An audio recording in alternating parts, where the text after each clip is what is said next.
जी friends, last video में हमारी बात हो रही थी कि क्यूसी में कौन कौन से इंस्ट्रूमेंट हम यूज़ करते हैं। List of the QC instrument क्या है, उसमें कुछ इंस्ट्रूमेंट रिमेनिंग थे, वो आज इस वीडियो में डिस्कस करेंगे। उसी वीडियो का ये पार्ट 2 है, जिसमें हम मेगा इंस्ट्रूमेंट भी डिस्कस करेंगे कि एचपीएलसी, जीसी और उनका बेसिक फंक्शंस क्या है। आज की वीडियो में कुछ रिमेनिंग इंस्ट्रूमेंट है, उनको हम लेके आगे चलेंगे।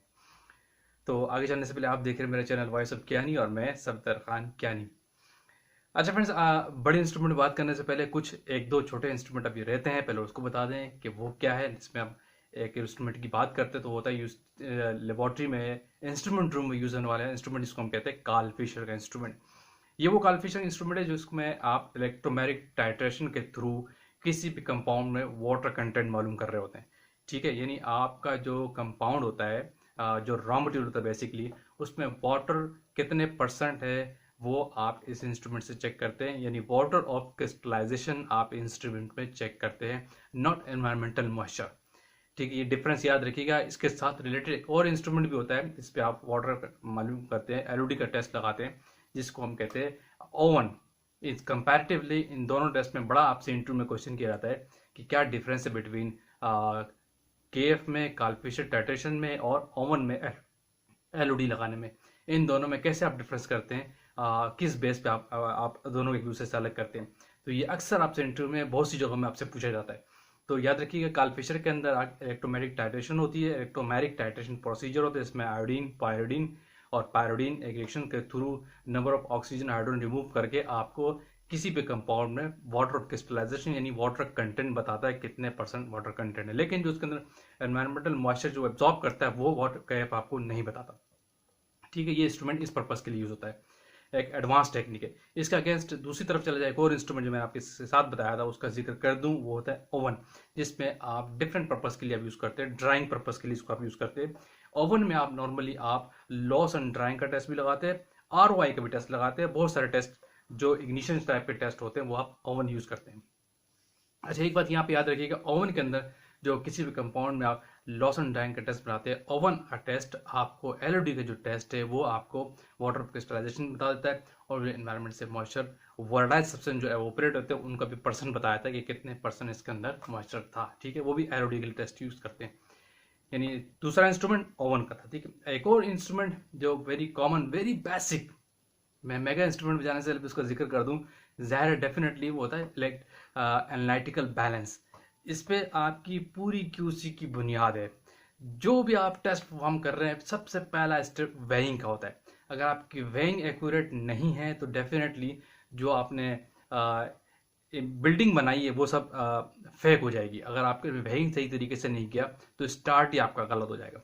ठीक है, हमेशा याद रखिएगा, लेबोरेटरी के अंदर बैलेंस कैलिब्रेटेड होना चाहिए आपका, वेइंग पर्पस के लिए यूज होता है, और इसको एनालिटिकल बैलेंस होना चाहिए, साइंटिफिक बैलेंस होना चाहिए, और रफ बैलेंस नहीं यूज करते हैं एसए के और दूसरे टेस्ट लगाने के लिए।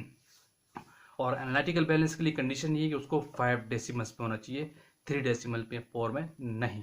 अगर आपका बैलेंस 5 डेसिमल में है तो वो एनालिटिकल बैलेंस काउंट होता है। ठीक है, इसका कैलिब्रेशन क्राइटेरिया डेली बेसिस पे होता है और वेइंग पर्पस के लिए यूज होता है। अच्छा, एक बड़ा और इंस्ट्रूमेंट जिसको हम कहते हैं climatic chamber.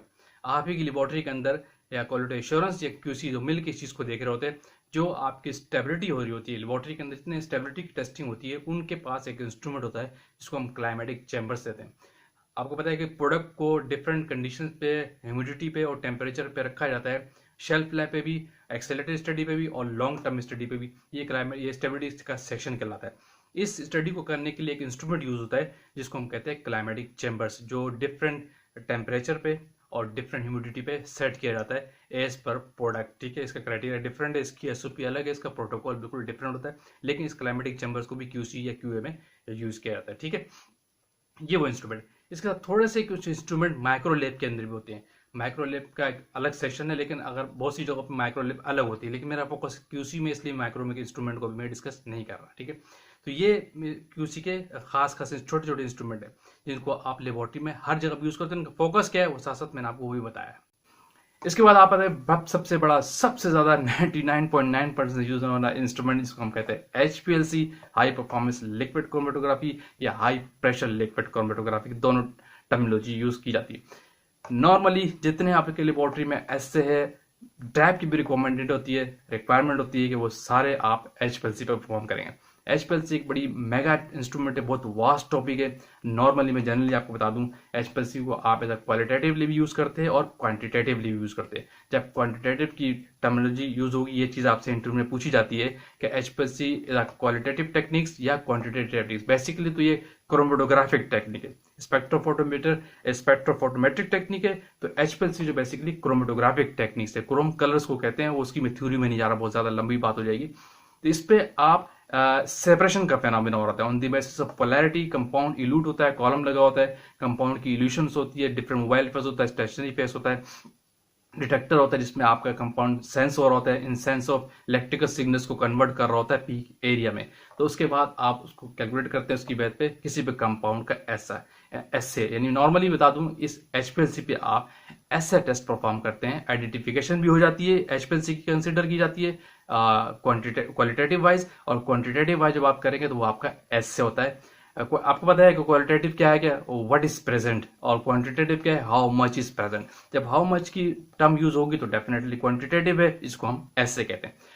What is present इस मीन्स कि क्वालिटेटिव है, इसको हम आइडेंटिफिकेशन कहते हैं। क्लियर, वेरी सिंपल डेफिनेशन याद रखिएगा, ये हमेशा आपसे इंटरव्यू में लोग पूछ लेते हैं, चाहे आप किसी भी लेवल पे हो। ठीक है, तो क्लियर हो गया। HPLC मेगा इंस्ट्रूमेंट के अंदर क्या करता है, बेसिकली आप इससे एसए की किसी भी कंपाउंड का एसए परफॉर्म करते हैं। अच्छा, इससे रिलेटेड क्रोमेटोग्राफिक टेक्निक है, को इंस्ट्रूमेंट इसको हम कहते हैं GC, गैस क्रोमेटोग्राफी। ये बेसिकली क्या होती है कि इस पे अभी वही क्रोमेटोग्राफी वाला फेनोमेना है, लेकिन HPLC के अंदर जो आपका मूविंग सॉल्वेंट होता है, जिसको मोबाइल फेस कहते हैं, वो लिक्विड होता है, LC, इसको नॉर्मली LC भी कहते हैं। लेकिन गैस क्रोमेटोग्राफी के अंदर जो आपका मूविंग सॉल्वेंट है वो आपकी नियोन या हाइड्रोजन गैस होती है नॉर्मली, उससे आप टेस्टिंग परफॉर्म कर रहे हो। प्रिंसिपल सेम है, सॉफ्टवेयर भी समटाइम सेम होता है, टेक्निक भी सेम है, लेकिन जस्ट ये फर्क है कि उसका स्टेशनरी फेज की पैकिंग मटेरियल कुछ होता है। HPLC में स्टेशनरी फेज का पैकिंग मटेरियल कुछ और हो सकता है। HPLC के अंदर मोबाइल फेस लिक्विड होता है, गैस क्रोमेटोग्राफी के अंदर मोबाइल फेस आपकी गैस होती है। क्लियर, उसमें भी आप ऐसे परफॉर्म कर रहे हो तो यही प्रिंसिपल, यही फेनोमेना सारा यही है। वहां पे भी सेपरेशन का फेनोमेना है, जैसे HPLC पे काम करते हैं वैसे ही GC पे भी काम करते हैं। ठीक है, एक और इंस्ट्रूमेंट बहुत सी इंडस्ट्री में होता है, बहुत सी इंडस्ट्री में नहीं होता, वैसे फार्मास्यूटिकल में बहुत कम होता है, इसको अपने मास स्पेक्ट्रोस्कोपी, ये बहुत रेयर यूज होती है, एक डिस्ट्रक्टिव टेक्निक से, स्पेक्ट्रोफोटोमेट्रिक की तरह ये, लेकिन ये बहुत सी फार्मा इंडस्ट्री में यूज नहीं होती। अच्छा, एक और इंस्ट्रूमेंट इसके बाद जिसको हम कहते हैं कि AAS, एटॉमिक एब्जॉर्प्शन इंस्ट्रूमेंट, ये बड़ा इंपॉर्टेंट है। ये भी बहुत सी इंडस्ट्री में होता है, बहुत सी इंडस्ट्री में नहीं होता, ये डिपेंड करता है कि आपकी कंपनी की प्रोडक्ट क्या है। लेकिन मैं जिस इंडस्ट्री से आया हूँ डेफिनेटली वहाँ मैंने ये बहुत इस्तेमाल किया। AAS एटॉमिक एब्जॉर्प्शन इंस्ट्रूमेंट है, फ्लैम लगा होता है, इसमें भी गैस यूज होती है, एसिटाइलिन गैस यूज होती है, हाइड्रोजन के सिलेंडर लगे होते हैं। इसमें भी आपका कंपाउंड से पहले उसको एक थ्रू फ्लेम आयोनाइज किया जाता है, फिर वो सेंस होता है और आप वहाँ पे कंसंट्रेशन नोट कर रहे होते हैं। ठीक है, वो एब्जॉर्बेंस पे कन्वर्ट करता है कंसंट्रेशन को, आप कंसंट्रेशन नोट करते हैं, एब्जॉर्बेंस भी आती है, लेकिन आपकी calculation on the basis of concentration होती है। ये भी आप ऐसे के लिए इस्तेमाल करते हैं। ठीक है, नॉर्मल इसमें आप मिनरल्स की टेस्टिंग करते हैं, कैल्शियम हो गया, मैग्नीशियम हो गया, पोटाशियम हो गया, सोडियम हो गया, लिथियम आप दूसरे इंस्ट्रूमेंट पे ले जाते हैं, एंड सो ऑन। इसी तरह कॉपर हो गया, 6 से 7 से 8 मिनरल्स होते हैं जो आपके, अगर आपकी इंडस्ट्री में एज जेनरिक जा रहे हैं तो उनकी टेस्टिंग मिनरल्स की इसके ऊपर होती है, पूरा इसका अलग अलग से प्रिंसिपल है। ठीक है, ये भी ऐसे के लिए आप यूज करते हैं। ठीक है, तो फ्रेंड्स ये बहुत सारे इंस्ट्रूमेंट है, इसके साथ आप फ्लेम फोटोमीटर भी यूज करते हैं, वो भी किसी इंडस्ट्री में होता है, किसी में नहीं होता, उसका प्रिंसिपल भी इससे रिलेटेड है। इसके साथ साथ एक और इंस्ट्रूमेंट जिसको हम कहते हैं LPC, वो आप यूज करते हैं नॉर्मली IV सोल्यूशन की इंडस्ट्रीज होती है जो नॉर्मली ड्रिप्स बना रहे होते हैं, क्योंकि LPC पे भी आप मिनरल्स चेक करते हैं, लिक्विड पार्टिकल काउंटर कहलाता है बेसिकली। ठीक है, ये इससे आप टेस्ट करते हैं किसी कंपाउंड के अंदर, जो जैसे आपको पता है ब्लड के अंदर एक पर्टिकुलर लिमिट्स होती है इन आयंस की, जैसे लिथियम हो गया, कैल्शियम, हाइड्रोजन, पोटाशियम की, इनकी आपके ब्लड के अंदर एक पर्टिकुलर लिमिट से अगर वो डिस्टर्ब हो जाए आपकी पूरी बॉडी डिस्टर्ब होती है, उसको चेक करना IV सोल्यूशन के अंदर। जब आप IV सोल्यूशन डायरेक्टली आप लेते हैं डेफिनेटली वेन के थ्रू, तो उस IV सोल्यूशन के अंदर इन पार्टिकल्स की, पोटाशियम की, लिथियम की, सोडियम्स की कंसंट्रेशन को चेक करना LPC इंस्ट्रूमेंट कहलाता है, लिक्विड पार्टिकल काउंटर कहलाता है, पार्टिकल काउंट करता है लिक्विड के अंदर। ठीक है, ये फार्मा की जो सॉलिड डोजेज इंडस्ट्री होती है वहां यूज नहीं होते, जो इंडस्ट्रीज जस्ट IV सोल्यूशन बनाती है ये वहां यूज होता है। मैं IV इंडस्ट्री में भी रहा हूँ डेफिनेटली, तो मैंने वहां पे भी यूज किया।